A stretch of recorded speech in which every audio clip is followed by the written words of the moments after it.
आमर भाषार जोड़े नाट पुस्तक लोकार्पित। विशिष्ट युव नाट्यकार निर्देशक तथा अभिनेता प्रद्युम्न कुमार साहूंकर नाटक संकलन आमर भाषार जोड़े नाटर लोकार्पण उत्सव जिला ग्राम्य उन्नयन सभागृह ठाणे अनुष्ठित हो जाइछि।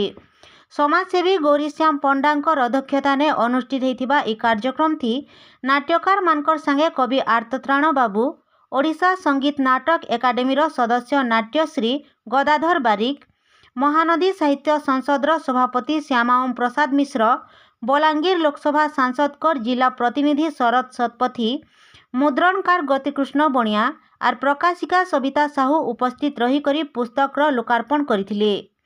कोइली और उल्टा भारत बागीर दुईटा भिन्न भिन्न स्वादर नाटक संकलित ई पुस्तकटा बहुत सुंदर लागुथिबार बेलके नाट्य साहित्य के समृद्ध करबार दिगे विशेष सहायक हेबा बोली अतिथि माने कहिथिले।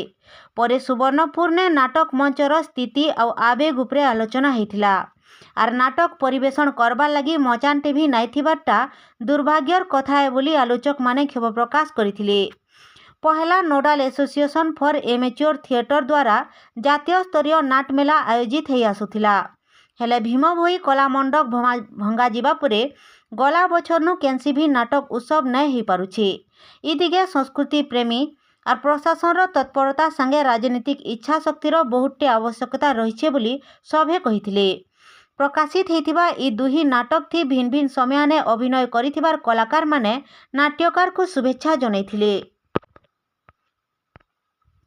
नाटर साधारण संपादक बनमाली पंडा सभा परिचालना करिथिबार बेलके साहित्य संपादक नरेंद्र कुमार भोई अतिथि परिचय और स्वागत संभाषण रखिथिले।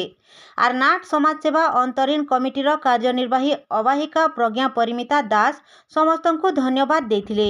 अलगा मानकर भितरे अवसर प्राप्त प्राध्यापक संतोष पाढ़ी, पुरुषोत्तम पाणिग्राही, सौरभ रंजन खमारी, उमाकांत नाग, रंजिता पंडा, कवि आशीष मिश्र, अविनाश होता, संजय कुमार पंडा, समीर साहू, प्लावन महापात्र और श्रीधर बाग प्रमुख उपस्थित रहिथिले।